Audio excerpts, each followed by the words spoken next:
I'm Wake, and you're in my studio, the Condor's Nest, and this is where all the textiles fly. Or at least I've been fortunate throughout the last decade to go to the Andes and collect cloth and learn from Don Francisco and other Caro about their uses.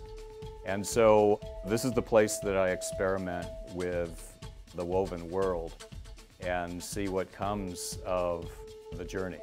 So come and join me on the journey. What I think I want to do is tell you about the two primary aspects that I've been working with in the Caro cloth and how they were brought to life for me.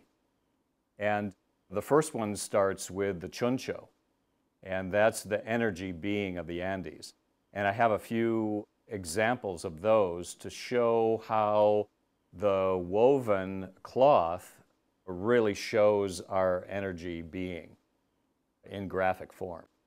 And this form was envisioned by the weavers of the Andes centuries ago. And really, many people know that the Caro were the ones who were the spiritual advisors to the Inca. And one of the oldest forms that the Caro weavers created was the form of the chuncho. And this is an example of the energy being that's woven in cloth. And perhaps you can see the eyes and the mouth and the hair, the arms, the legs, the torso, and repeated again and again. So the lore goes that all the visions of the cloth and all the patterns of the cloth are dreamt into being by the women. They're dreamt into being to create the energetic resonance that the weaver wishes to source. And so classically, these mestana cloths are receiving blankets of the children. And so the women in community and separately, when a woman was pregnant, she'd envision the energy of her child and weave a form that would most support that person's identity and growth. And the very earliest woven structures, the oldest ones that remain at this time, are these chuncho beings. These are the woven beings of light. In textile terms, in geographic terms, they come from the northeast, from the Antisuyo, the place of the jungle. That's what these weavings were meant to depict. And by being the beings of the jungle, they were part of the Inca Empire, but they were known as being necessary but uncontrollable. And that's the source of the energy that the Caro were wishing to describe, our natural energy being. Just like Pachamama, the term Pachamama is meant to depict Earth in its wild form. So when we call on Pachamama, Hatun Pachamama, Humpwe Humpwe, calling Pachamama to us, it's calling the wild, untamed part of Pachamama.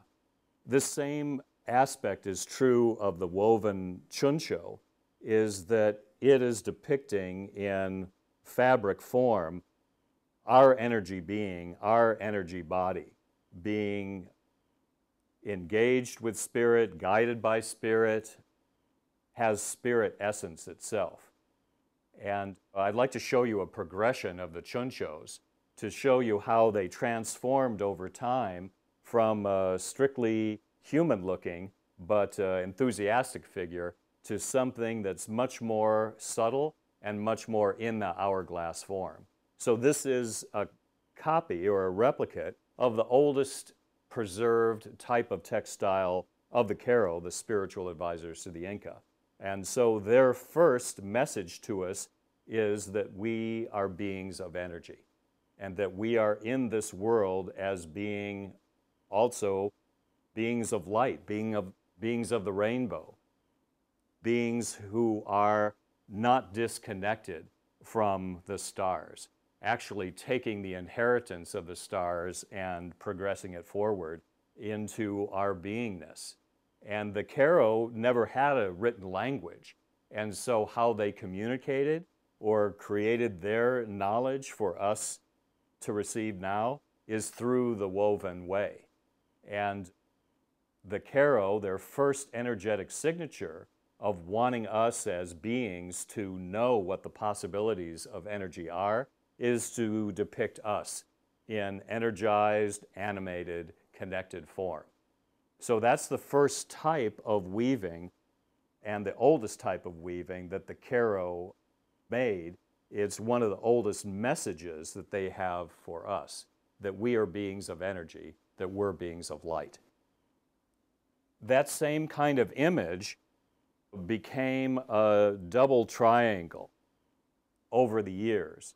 And these cloths are still woven now, and perhaps you can see the eyes and the mouth connected to eyes and mouth reversed.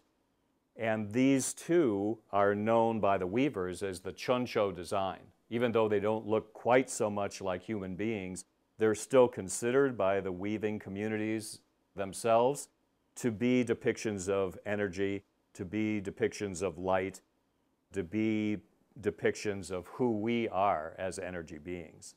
Finally, that figure has evolved to this form, and that is the form of the chuncho, the hourglass figure without eyes. But still in the culture, in the place of the Karo, in the high Andes, the weavers and all the community members recognize this as being a depiction of our energetic signatures.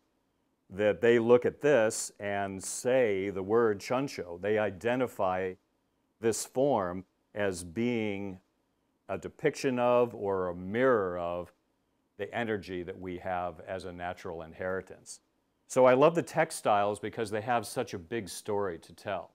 And the textile figures really are time travelers themselves, because these figures, these images were envisioned many, many generations ago.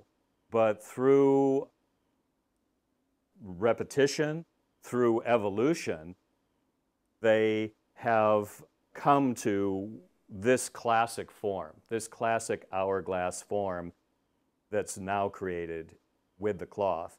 And it reminds us of who we are. It's the story of who we are before our stories. It's the story of who we are at our essence. And again, coming back to the anti-suyo, that it's that part of the untamed universe. It's that part of ourselves that haven't been through culture that's depicted here. This is a resource. This is who we are. Our connectivity to the sky, our connectivity to Pachamama is woven here. This is the chuncho, and before starting any work with the textiles, I prefer connecting in with the energy being guidance that is here.